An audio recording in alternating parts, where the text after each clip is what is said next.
So there's this great verse in Romans 15. It's probably one of my new favorites, right? I have a lot of favorites, and this one has come to me over the last year, and I was reminded of it a few weeks ago. Let me share it with you this morning, and then let's just meditate on it a little bit and kind of pull it apart.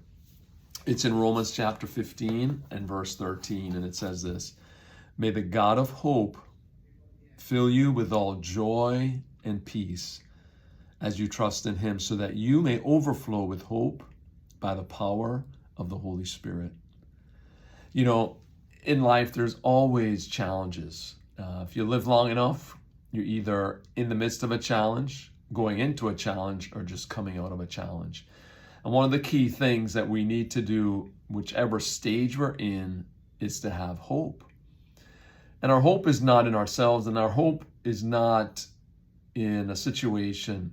And a hope, and I'm defining a hope, by the way, is not a wishful thinking, but hope being a confident expectation. And our confident expectation is in God, who is faithful. He never fails. He never fails. He never fails. And as my mom used to tell us, he's not going to start with us. So God's not going to start with you. So the God of hope can be trusted, can be depended upon, can lean on. May the God of hope fill you with all joy and peace.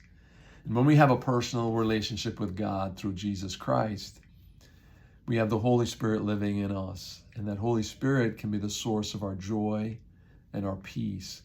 And joy, I know there's happiness, there's joy. Joy is a choice, just like happiness is a choice. Joy is an attitude. It's a decision to look at things as they can be, look at things as God is working in and through, having a confidence in God, the God of hope. The God of hope fills you with joy. And that's looking at the situation from God's perspective, and peace. Because he gives peace that no one else can give. He gives peace that passes all understanding. And as he does that, as you're trusting in him and depending on him, he's giving you the peace. And again, it goes on as you trust in him, because it does require trust. And I'm not saying things are easy. I'm not saying minimizing the challenges you're facing. And only God can pour his grace on you that fills you with joy and hope, so that you may overflow with what? Hope, by the power of the Holy Spirit. So we can't have hope in and of ourselves. The confident expectation is what God is doing in and through us, through his Holy Spirit working in and through you.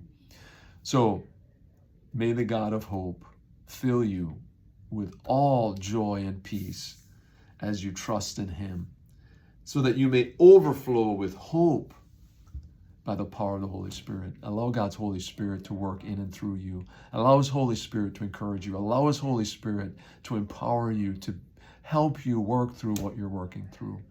And I pray right now that the God of hope will fill you with joy and peace as you trust in him. Seek him, hold his hand, trust his hand, listen to his voice, and obey him. Amen.